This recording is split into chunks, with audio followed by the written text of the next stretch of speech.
And that's it. We're off. It's Wednesday. Hump day. Shut up. Shut up. Just shut up. Shut up. I told it. I hate technology. I do. Bring back Basildon Bond and a nice Parker pen with a little nib. How are you, everybody? It's Wednesday. I'm Russ Kane. This is Men's Radio Station. This is The Daily Show with His Serene Highness, the king of all that he surveys in New Malden, obviously. Ladies and gentlemen, please give it up for Mr. Neil Long. Oh, it's unbelievable. Thank you very much indeed. You're in the mix today, mate. Your hands are a blur. I'm thin boy fat.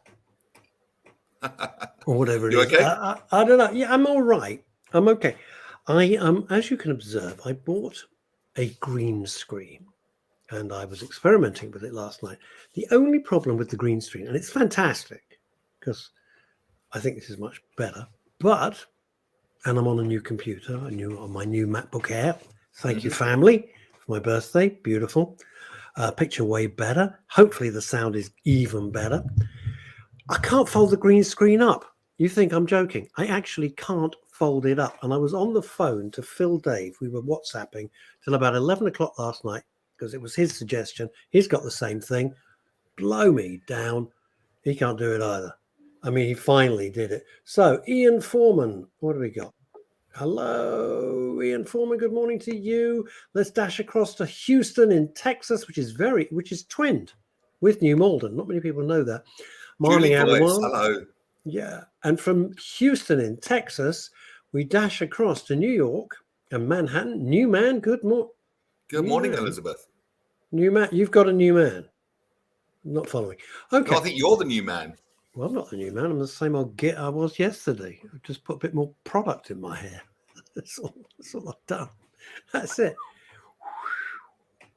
Hey, yo, like it is. Hey, before we bring on our first guest, who seems to be sitting in a car, which is sensational.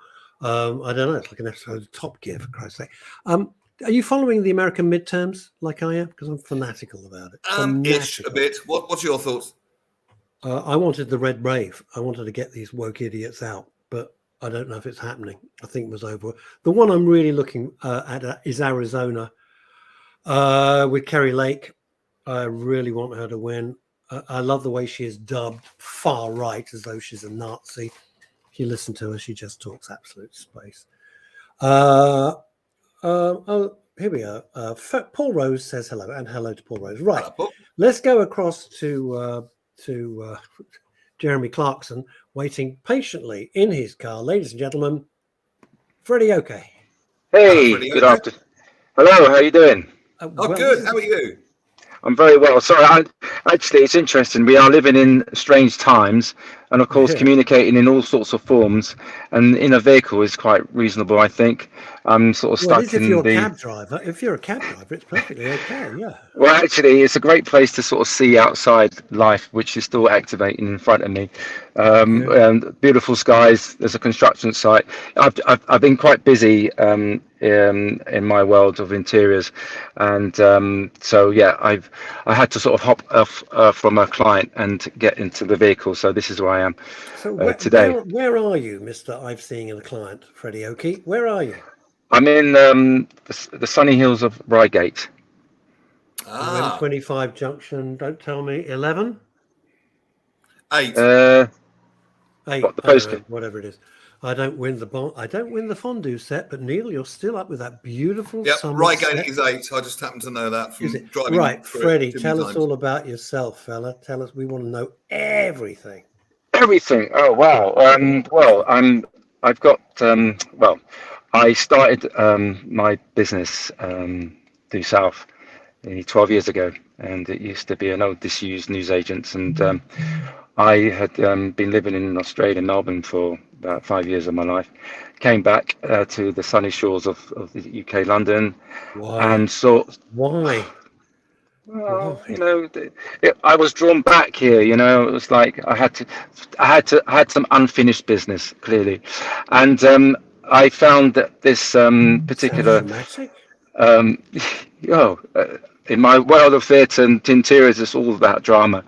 I found that I could start something quite different, and I brought a different eye to the corner of where my business is set up in Crystal Palace, South London, and created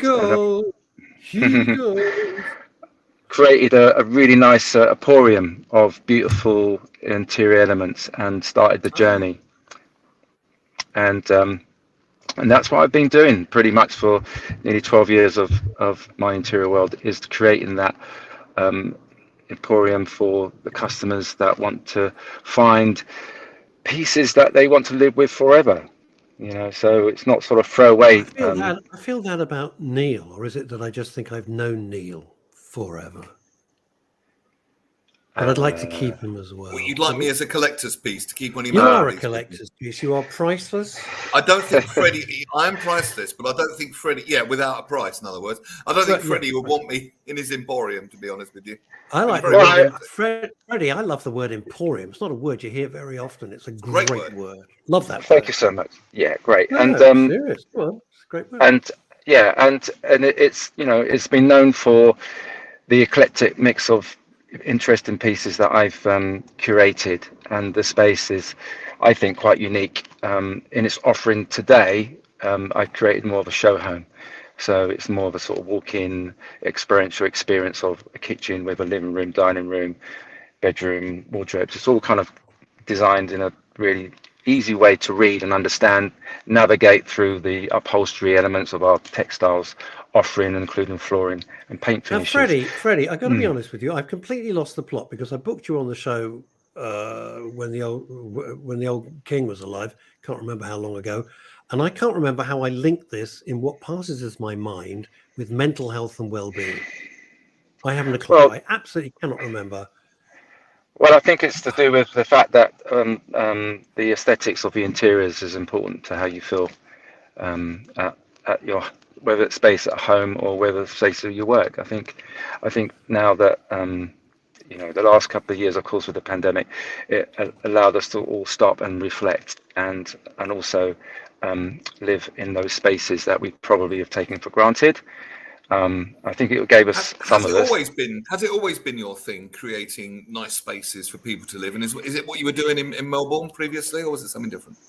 No, in Melbourne, actually, it was slightly different. I was working, funny enough, I was working in radio back then, and I was working in business development, and I enjoyed it because it was nice to meet clients and to get them to spend some of their money on the advertising. But actually my other sort of creative area was music, so I ended up actually working with the musical director there and starting creating musical jingles, because I was then at the time a musician, so I was using that other skill to what did you play, Freddie?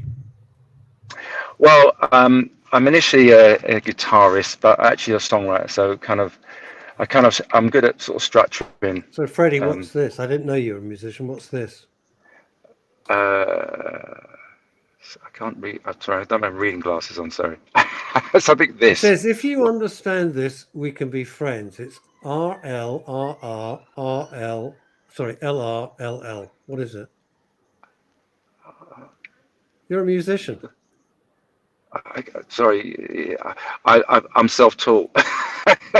Yes. I don't read music. I don't read music. It's not musical notes. It's a paradiddle. You're a drummer. Yeah. So I'm just curious what you played. So during the pandemic, did you know that estate agents went? Thank you, Karen Shortland. Yes. A paradiddle. We can be friends. Well done, Karen. Thank you very much. Hi, Karen. Facebook, yeah, that is great stuff.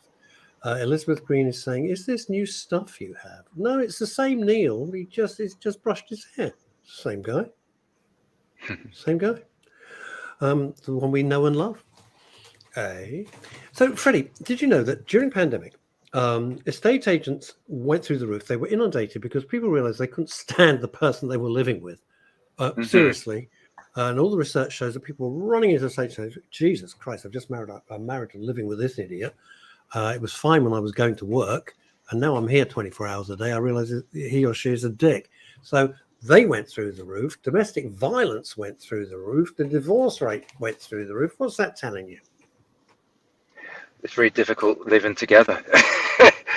It's a challenge when people have to spend a lot of time together. Then there's all sorts of things come out of our emotions.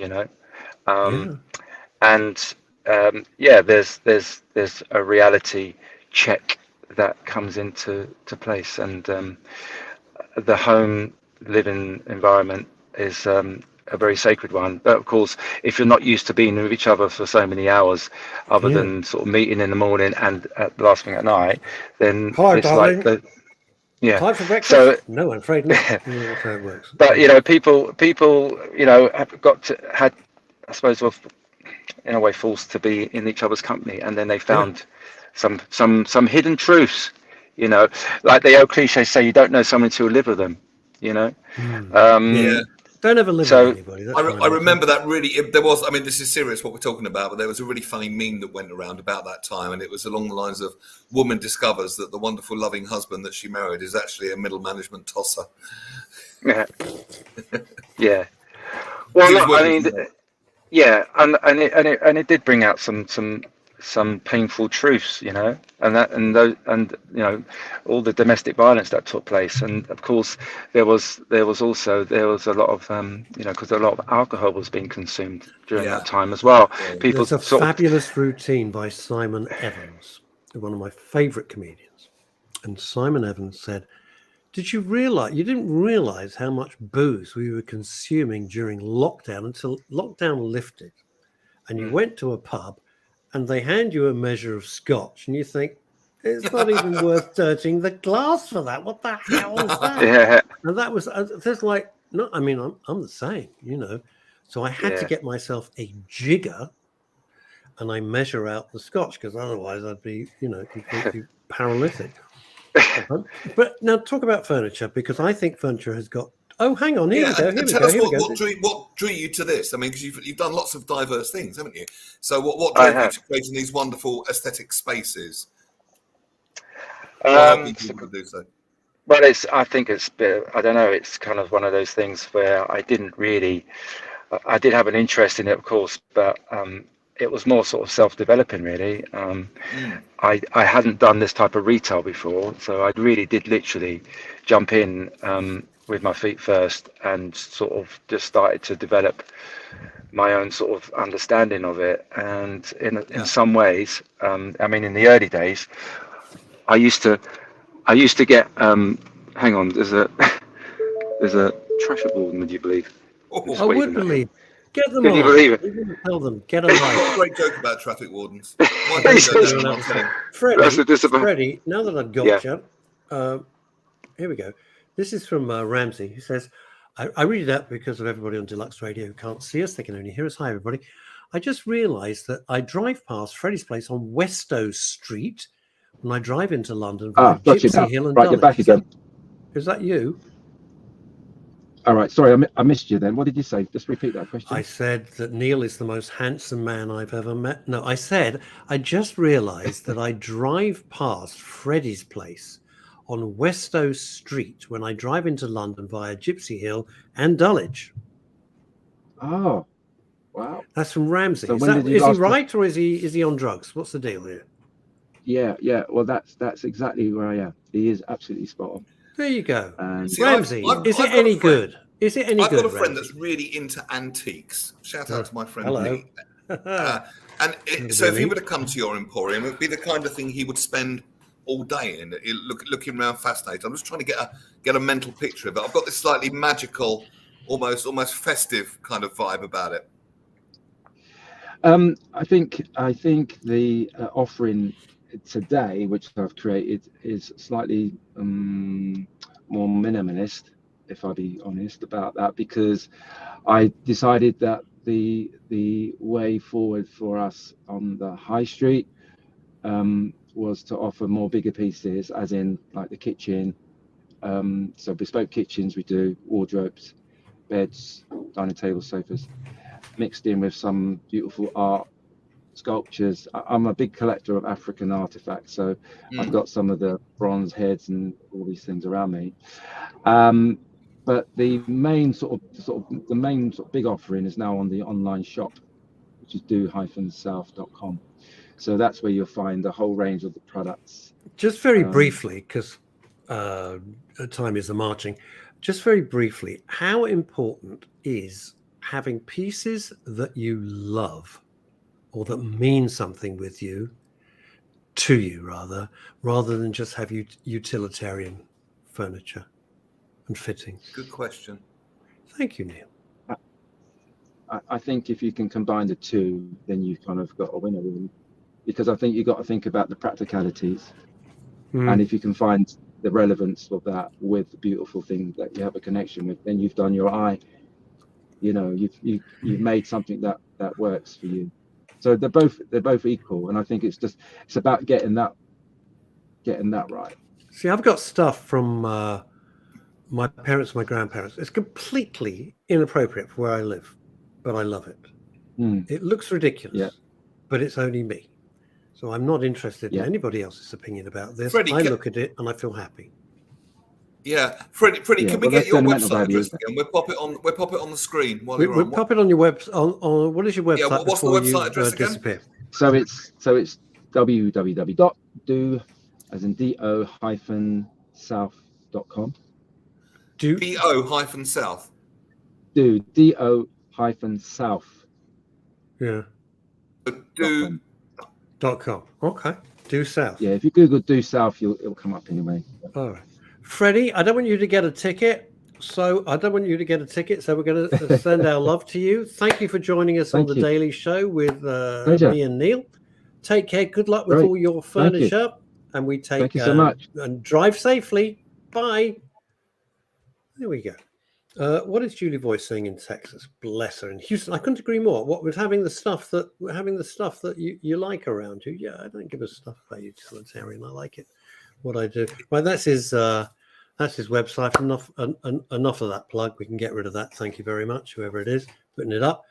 And Russ. Now here we go. Facebook user. Ooh, mystery person. Did you go and buy one of the green screens that Phil showed off? Yes, I did. Phil, I told Phil, I asked Phil very kindly, would you send me the link? Bought it on Amazon, turned up. Thank God I just happened to have my reading glasses on because I don't wear glasses just for reading. And thank God I did, because when I took it out of the package, be really careful, Neil, if you get this thing. It sprung out like a freaking Vietnam war trap and smacked my glasses. Had I not been, I would have been walking around with a black eye. So that was good. Set it up. Takes a bit of fiddling, but it's okay. Looks good. Can I put the bastard thing down? No, it's taking up my stuff. I can't fold it up. I've watched every video. I got Phil to try and help me till about 11:30 last night. Other people up here, I've noticed, have also bought it, and they can't put the damn thing down. So it wasn't Phil showing off. It was Phil demonstrating. The least person in the world to show off is Phil Dave. Right, there we go. What have we got? What have we got going here? Damn, I've just given StreamYard permission. I'm still on Facebook. It's Paul Rose. I'll put my name in each comment. Pain, but what else can I do? Well, song and dance never hurts, I find. Nice song and dance. Buying Neil and I an expensive lunch never hurts. Those are the sort of things that I think you could do. And I could. Greases the skids a bit. I'm still trying to work out, and this is my fault.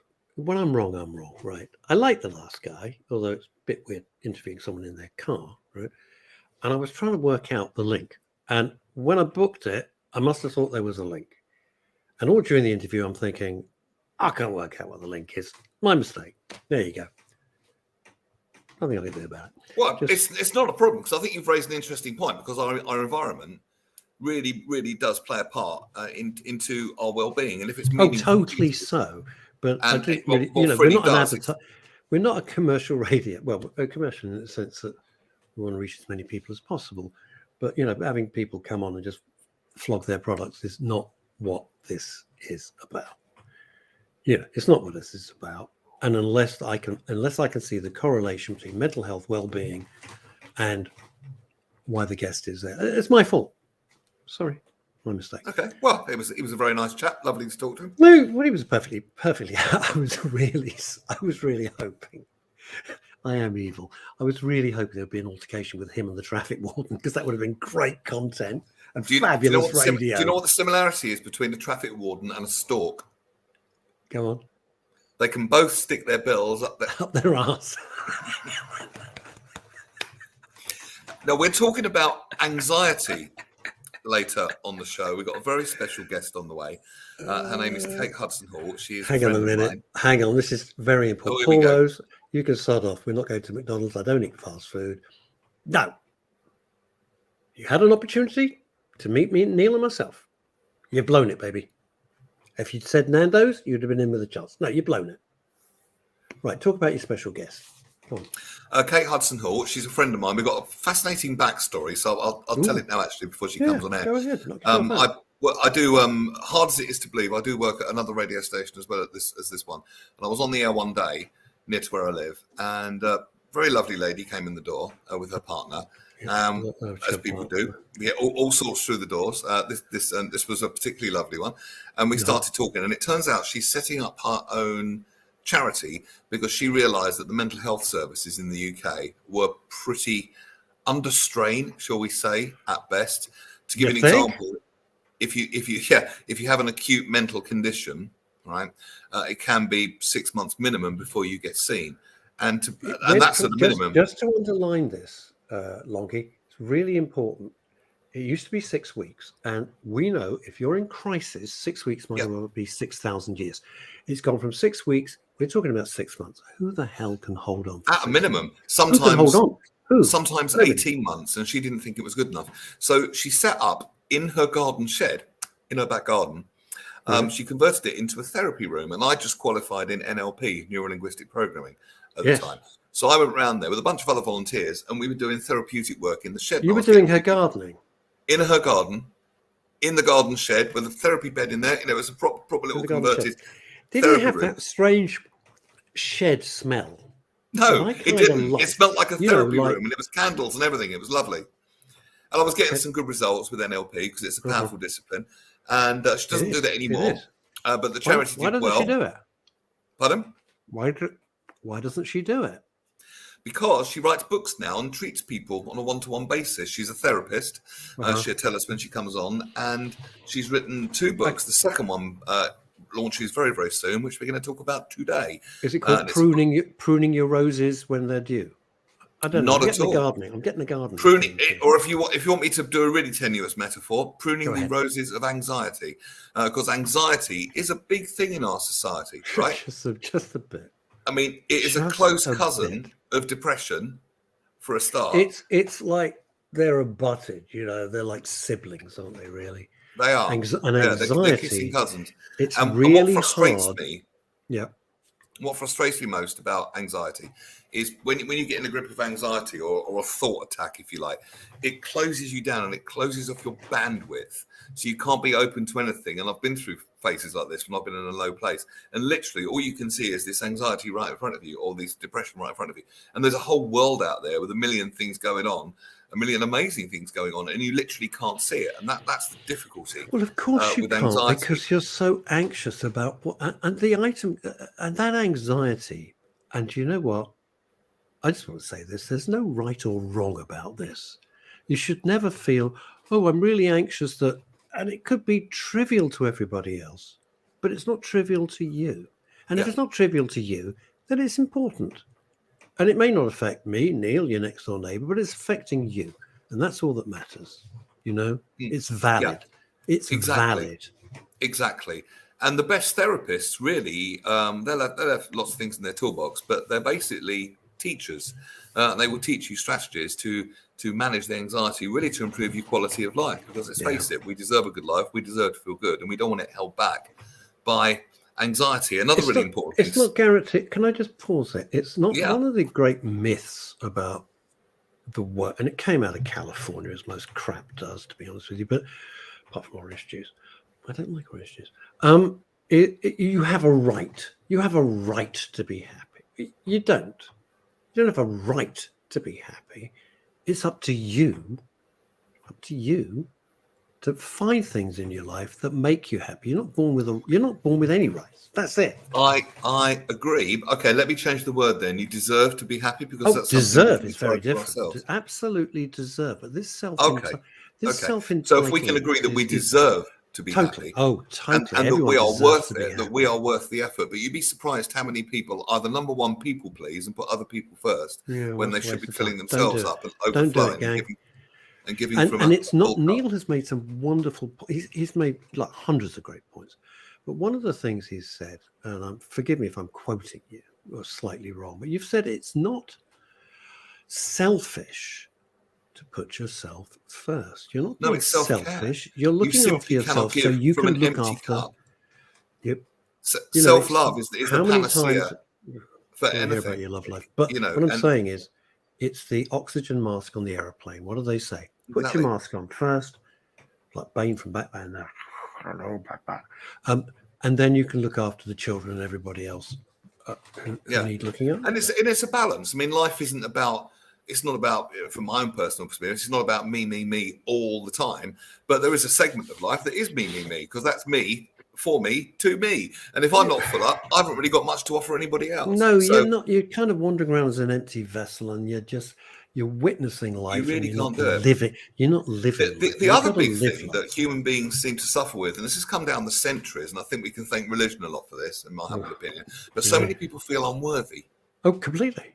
Or they're convinced they're bad, or thanks to religion generally, they believe they're born bad and they've got to sort of overcome something or catch up. And I don't personally believe any of that. I don't believe it's that way at all. If religion gives you comfort and makes your life better and enhances it, that's a wonderful thing.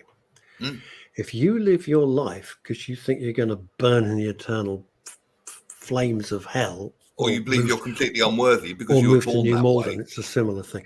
If you think that, I think religion is the worst construct man ever came up with. It comes down again. It comes down again to what we were talking about on the show the other day: belief systems. Yeah. And I have to ask myself: was this whole incredible universe? Does it really revolve around something watching us to see if we're being bad or good? If they are, why is he? I'm saying he in these days. I don't know. Maybe he identifies as a microwave oven these days. I don't know.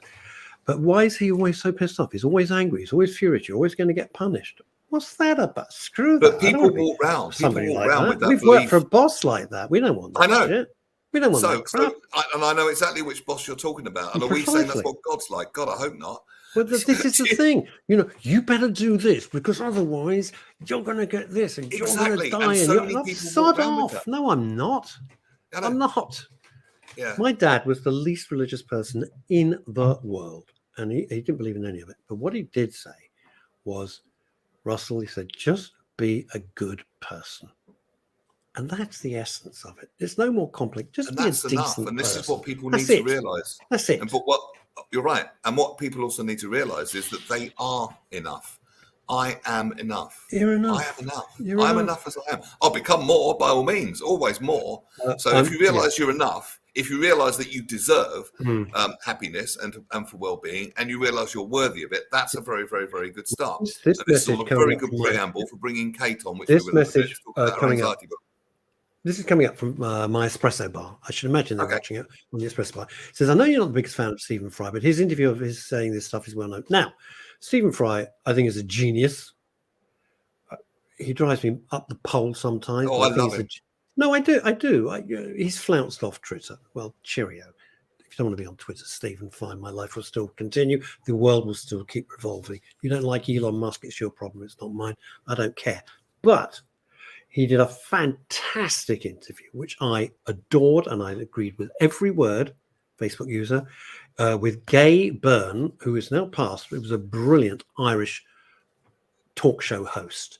And it's a one-to-one. And Gay Byrne, being Irish, is deeply religious, deeply Catholic. And Stephen Fry was demolished. It wasn't an argument. And Gay Byrne was horrified, shocked at Stephen Fry's views. The worst thing is I agree with every word Stephen said. You can look it up on YouTube. It's an extraordinary thing. Why don't you interview your... all right, it's not the Facebook. I just want to say this before we bring on your fabulous guest. from Francine Warner. The problem is you can't see any light at the end of the tunnel when you're in this mindset of anxiety. And when you're in the mindset, when you're not in the horrible. mindset, there's no tunnel at all. No, it's nothing. But you know, Franny and everybody, it's like hope is the most important thing. Hope was the last thing to be taken out of when Pandora's box was open and all the horrible things came out. The last thing at the bottom of the Pandora's box was hope. We don't have hope. Life becomes bleak and ghastly. And we have There's to a wonderful woman who I want to get on this show called Madeline Black, and she says her acronym for hope is help one person every day. I love that. You like that? Well, my initials are RAK, and I try and do a random act of kindness every day. Ricky Gervais said it best. Don't be a dick. Beautifully said. Right. Yeah, I'm going to shut up. Don't be a dick. I love Don't Be a Dick. I would like to introduce, if I may. Please do. Oh, Dave Sleet, it's a human construct to assert justification of authority over another's. Yes, I know we do. Because it's a human construct, we think that's the way the universe works as well. And I don't personally believe it does, but that's another massive conversation for another day. All right. Do your lovely intro to your lovely guest. I would like to welcome to the show personal friend, author, podcaster, therapist, and all-round owner of a shed. And owner of Shed, where we did therapy from. That's a hell of a shed. Kate, I'm loving Hudson your shed. Hall, that is welcome a to hell the of show. a shed. You're in the shed now. It's huge. No, I'm not in the shed, and I'm not being a dick. Cross your shed. Now, I was telling Russ before you came on, before you appeared in the green room, all about the backstory and Changes Charity and how we met at radio, which is the other place I work. How you came through the door and how we started talking, and your volunteer band of therapists. And I've now explained that you're this is all earlier on the show. You missed all of it. I missed it. I've been with clients. I know. Nobody likes boasting. No one likes boasting. You've got clients. Things are going well for you. Okay. I have something to say. I'll try not to be a dick. I heard that bit. Okay. Kate Hudson Hall, you have never been anything remotely close to a dick. Works you are a lovely human being. You are. So squeezing us in between clients, in between writing books, in between podcasting. You got a podcast called Bulimia Sucks, and that was the name of your first book, wasn't it? It was, based on your own personal story with bulimia. And now you've got a new and the amount of downloads you've had for that, by the way, absolutely incredible. I mean, it's such a big problem. So obviously you're making massive waves in that world. Now you moved on to anxiety, and there's a new anxiety podcast coming soon with a new book to go with it. So tell us all about your new book, Anxiety Hacks. I know. I'm very excited. It's just about to launch at the weekend. And so I have been a therapist for the last 22 years. I know it may not look it, but no, I have. And it... We're not walking into that particular bear trap. Thank you very much, Kate. Not our first rodeo. Oh, darn it. And we just look this stupid. We're not really. Okay, go on. Oh, those looks are deceiving. Yeah, thanks very much. I heard that. Yes, having been a therapist for a long time, so I have worked with a lot of people with many, many different problems. And what I have found over the last like 6-7 years is the amount of people that call for help with anxiety. So that's really intensified.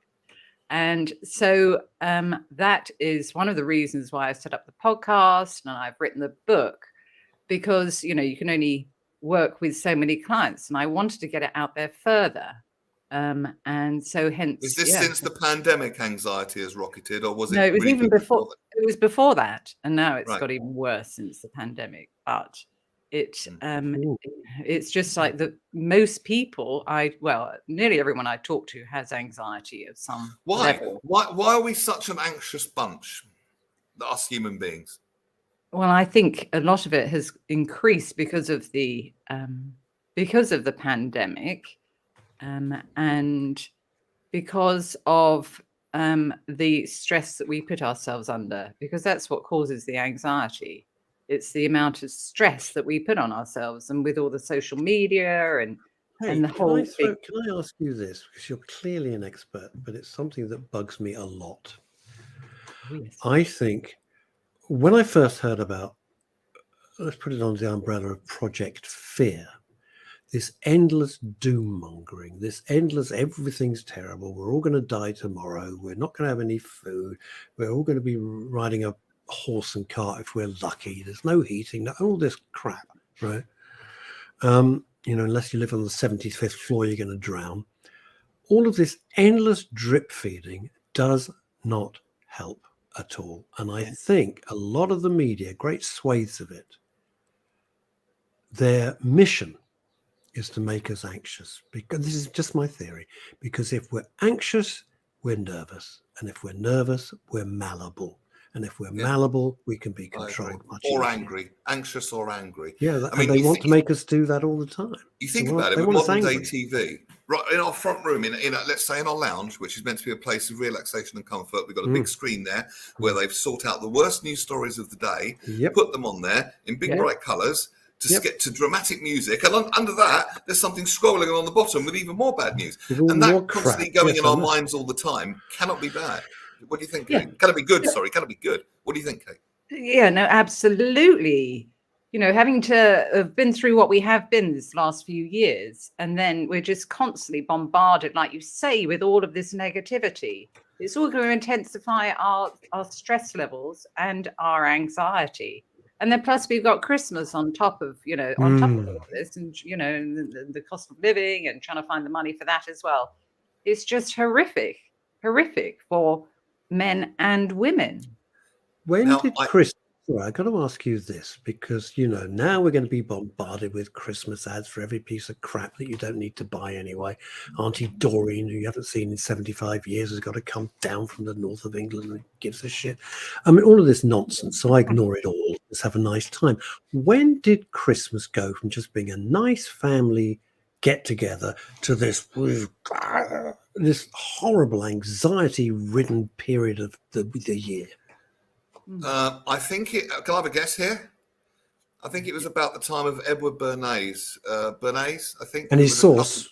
No, don't be saucy with me. Who was a cousin of Sigmund Freud, and he was an ad man, and he started to sell us things not because we needed them. He was selling the sizzle, selling the feelings. And I think sort of ever since then. Yeah.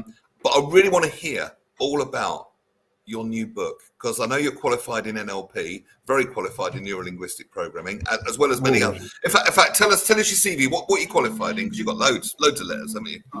Well, so I'm a psychotherapist. I practice hypnotherapy and NLP, like you were saying, neurolinguistic programming. I do timeline therapy. I'm a Reiki master. I teach emotional freedom technique, and I can't remember what else. Mindfulness. Kate. Oh, and I teach mindfulness once a week. Yeah. Kate, I will be really impressed. Ironic that you forgot that. That is good. All of that is really good, and I'm very impressed. But if you could come round to my place and fold down my sodding green screen, because no one else can do it, you will be the master. You just need to accept the green screen as it is. That's mindfulness. It's acceptance. Yeah, but it's okay. It's turning towards it and accepting it. Yeah, that it's in my way. Okay, moving on. So NLP, neurolinguistic programming, and you've used a lot of that in your book as well. I have, yes. And I teach mindfulness in the book. Can you just tell us a little bit about your book? Because what I got from looking through your book, the ethos of it basically is that we're all experts on ourselves and no one knows us better than ourselves. And these are really tools in self-mastery, aren't they? To deal with anxiety and to have much more of a positive mindset. But you'll probably put it a lot better than me, because obviously you wrote it and you know it inside out. So tell us more. That might be the clue, Neil. So I think what's important, like you say in the beginning, is that everybody is different.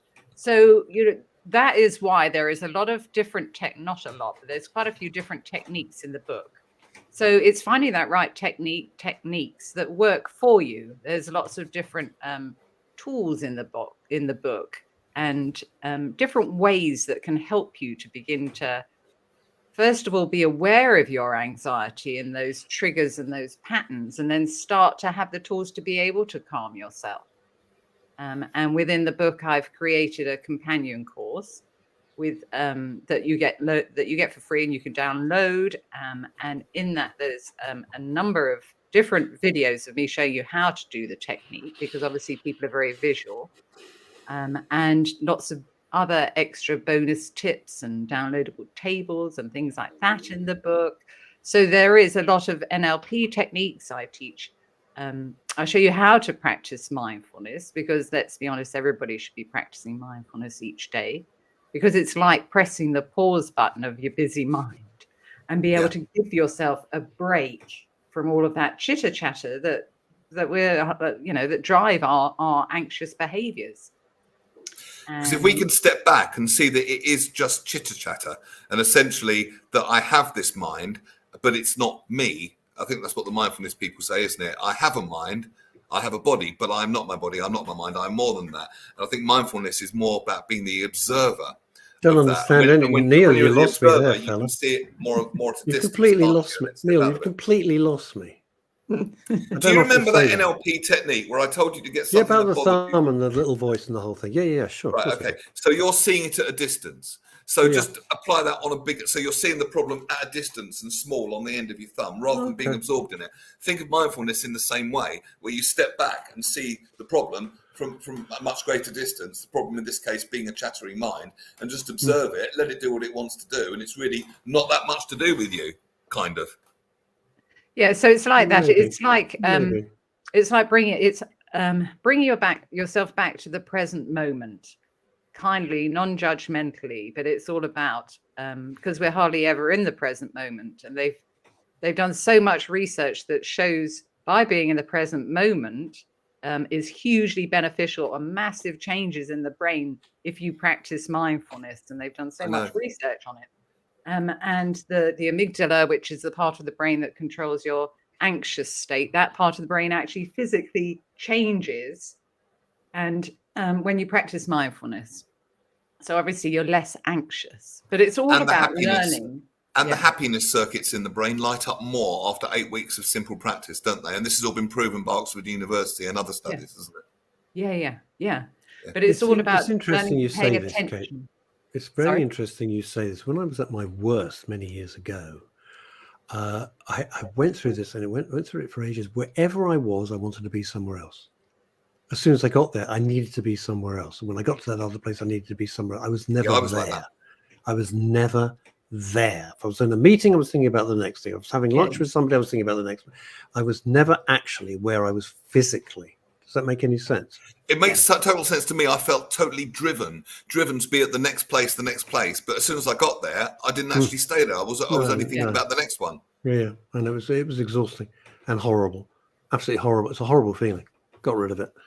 Did a lot of work, but I got rid of it. Because there's no satisfaction. I hear what you're saying, Kate. You know, you're preaching to the choir, as they say. Definitely. Yeah. So it is. You know, so mindfulness is really powerful, even though it's so simple. It really there's huge benefits to it, and people need to learn it and do it. Can I just say, because I know a lot of people go, oh, this is all hippy dippy nonsense.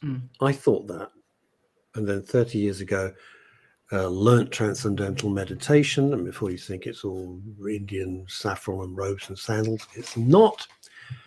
And the difference it made was ferocious, really was. Really, I recommend, if you haven't done it, give it a go. That's what I've got to say. It's nothing to do with any particular religion. You don't have to wear robes. You could do it sitting right where you are. It's really a scientific process that I think came from Buddhism, but has been adapted to the Western world, and we've been shown how to do it scientifically. So it's been adapted for the secular world. Is that fair to say, Kate? Yeah, absolutely.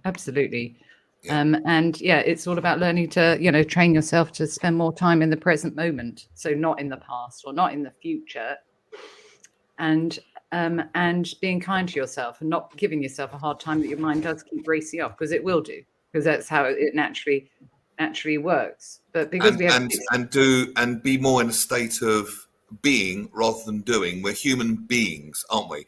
But we all act like human doings. I saw a great little meme once. It said, "Don't be a doer, just go and do a beer," which I thought was really clever.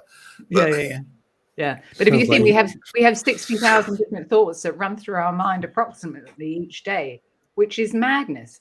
And then also 95% of those thoughts that we have were the same thoughts that we had yesterday and the day before. So, but it's not a question of trying to control your thoughts, because trying to fight 60,000 thoughts a day would be impossible. It's not about that, is it? No, it's not about that. It's just allowing the thoughts to be there, not giving yourself a hard time. But it's trying to focus on the present moment, say, on your breathing or your feet or your hands or whatever it might be. And then your mind wanders off, and that's okay. It's wandered off. But as much as you can, bring it back to that present moment. And in the bringing it back, that's when we get good at meditation, because we don't meditate to get good at meditation. We meditate to get good at life. And the discipline is not clearing your mind. This is what people think. I can never clear my mind. That's not it. The discipline is noticing that you've wandered off and bringing it back, bringing it back, bringing it back. And the more you do that, the more that muscle is built. That's the trick. It's not about clearing your mind of all thoughts, is it? Kate, see if I'm right with this or not, because you are totally the expert. The mistake most people make is they think, oh, I'm going to meditate and my mind will be clear like a blank canvas.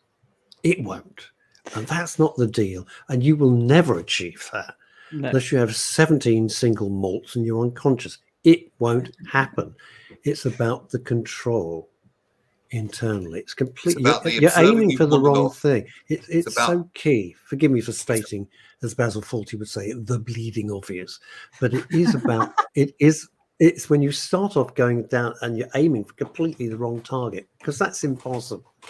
To say a mind's not going to think is a bit like saying a heart's not going to beat. That's what hearts do. It's like saying a nose isn't going to breathe. That's what noses do. Noses breathe, hearts beat, minds think. It's not about stopping thinking. It's noticing when you're caught in it and bringing it back to the present moment. Right? Yeah, absolutely. Absolutely. And there's so many in the book. There's so many different ways that you can work with those difficult thoughts and how to change them. And another there's lots of mindfulness in the book. Yeah. Yeah. And another one is the thought stopping. We love thoughts. Why don't you teach us a technique? You're live on Men's Radio on MRS. Would you care to give us all a bit of therapy? Well, don't forget 50% of our audience are women, so men and women. Thank you. Absolutely. Just putting it out there.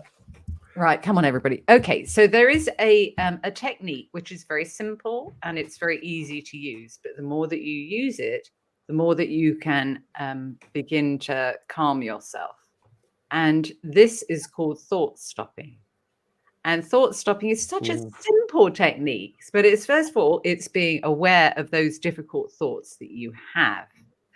So awareness is the first step. So start to listen to those difficult thoughts or those uncomfortable or painful or anxious thoughts. And then what you're going to do is, once you're aware of them, then you are going to shout, stop, and then tell them to get lost in whatever manner you wish. And then, of course, then they'll come back again. And then what you're going to do is you're going to do it again. And the more that you do it, the more that voice will, over time, start to reduce down. Because a lot of people have these negative thoughts and they're not even aware that they have them. But they listen to them and they believe them. But a lot of times what they tell themselves is not true. Do you know, I didn't even realize. Give us an example. Kate, let me just say something to Kate. Hang on a second. Kate, I didn't even realize that was a technique. But what I have done in recent years is when this starts to happen, I will wander around my home, speaking aloud and telling it to blank off, literally. Yes. And I just thought this was something that I'd made up. I didn't realize it was an actual technique because I'd never heard it till you just elucidated a moment ago. Absolutely brilliant. You see, you're one step ahead of everybody else. You see, amazing. Well, it's a fluke. Amazing. Well, Kate, it's a fluke. I can't take a bow for being bright about it. It's just how I felt. You know, I thought if I vocalized it and got it out from inside my head into the space of my kitchen or somewhere, I could tell it to get lost in a rather forceful manner, shall we say? Because I think, was it Einstein that said the mind is a wonderful servant but a terrible master?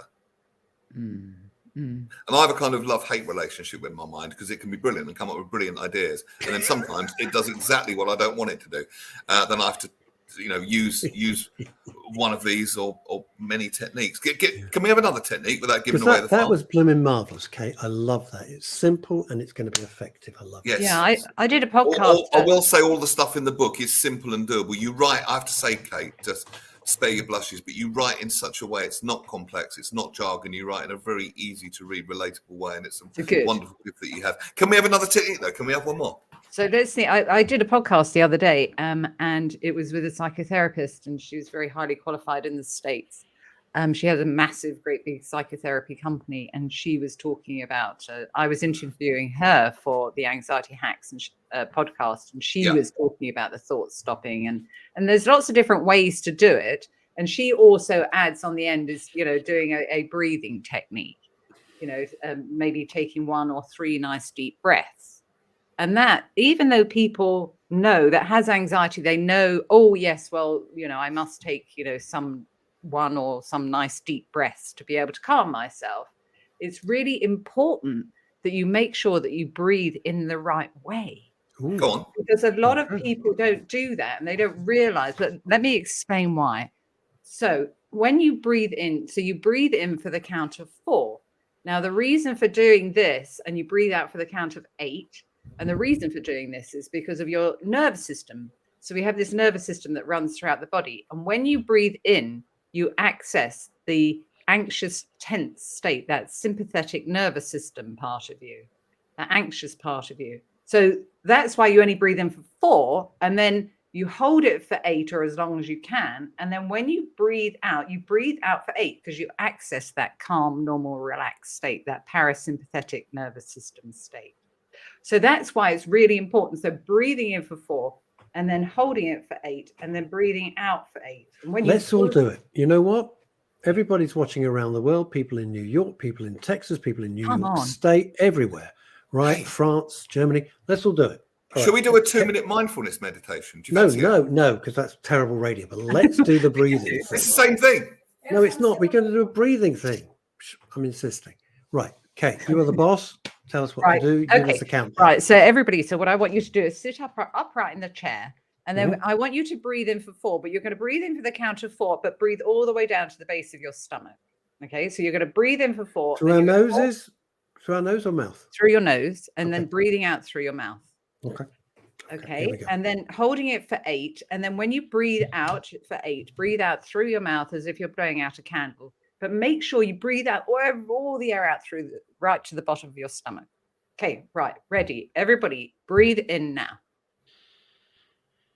And then holding it for as long as you can for a count of 8. And then very gradually, you're going to breathe out through your mouth to the count of 8 again. All the way down, right down to the base of your tummy, and relaxing your shoulders and just letting go completely.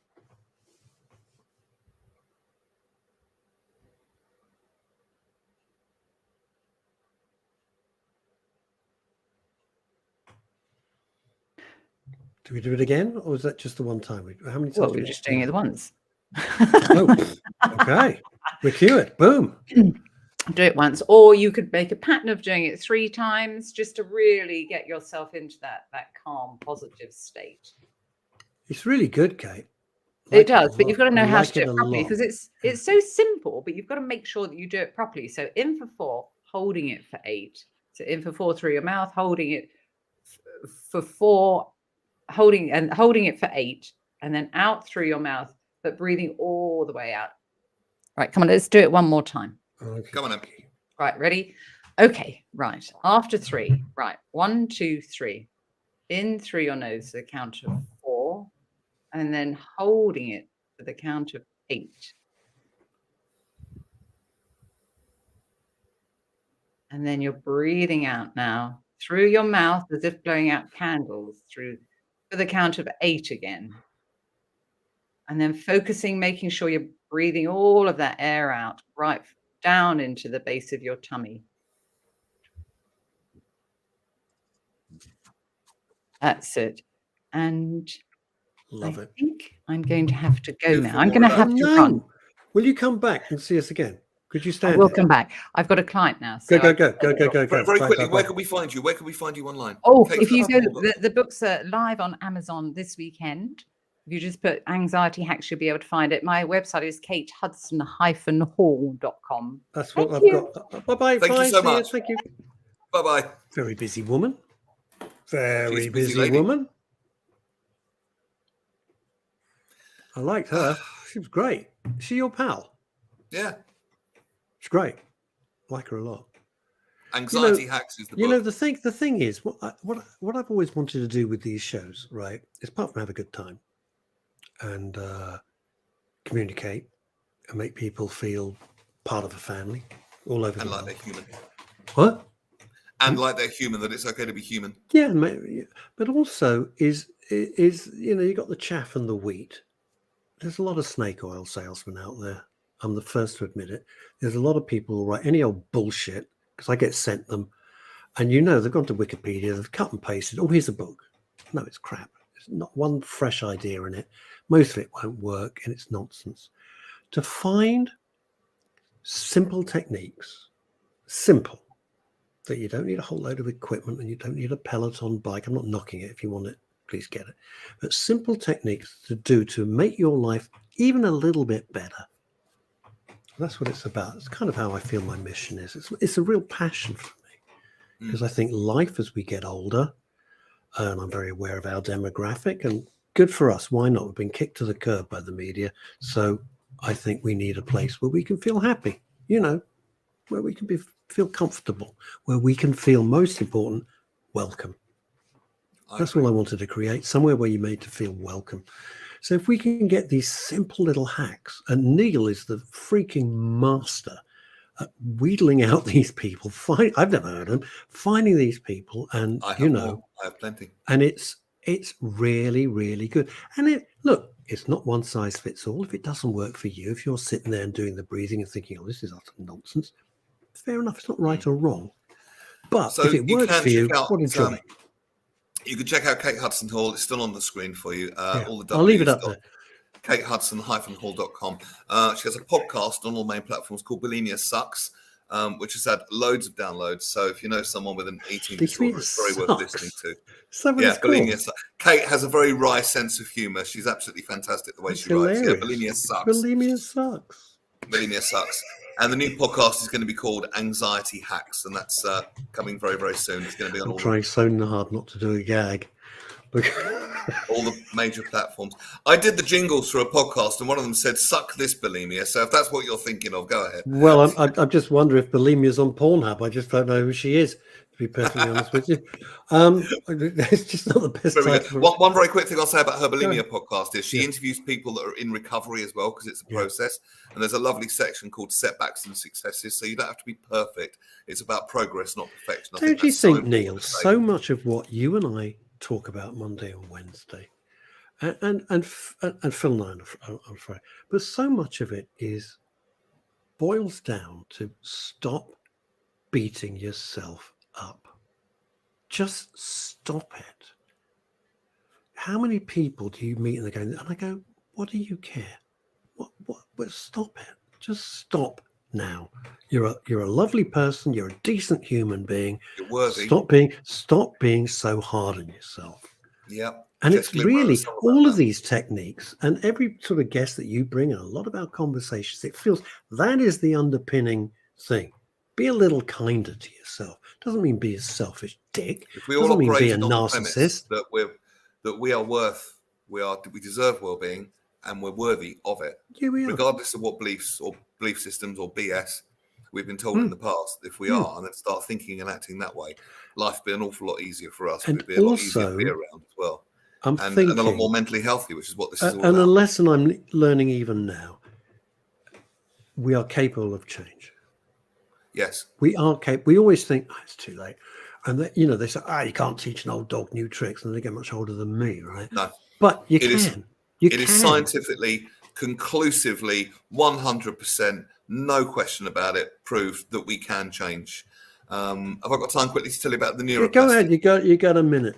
Well, they were testing this idea that the brain can change, and the term for it now, which most have heard, is neuroplasticity. And they tested it on the London cabbies. This is pre-Uber. This is when the cabbies had to do the knowledge, right? So they tested the brains before and after, and there were physical, not just mental pathways, physical changes in the brain. That, friends, is neuroplasticity. So it is possible to change, and it's been tested. It's been rigorously tested because scientists didn't want to believe it. Oh, it won't last. Well, it does, and it can. So literally, if you're breathing, there is hope that you can change. And you're the only person that you can change. You can't change anyone else. Change yourself and the world changes as if by magic. Boom. I'll leave you with that thought. It's a beautiful thought, Neil. Have a wonderful rest of the week. Have a lovely weekend. Phil, Dave, and the gorgeous Chantal regards. OBE.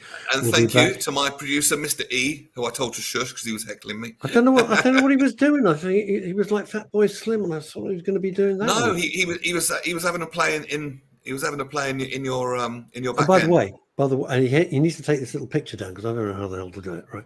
And by the way, I did something that you said. I did the DJ pose to get myself in the mood. Mr. E, my producer. That's one of 3 poses. We're way out of time because we're enjoying ourselves. See you next Monday. See you on Friday, 12 o'clock. Bye.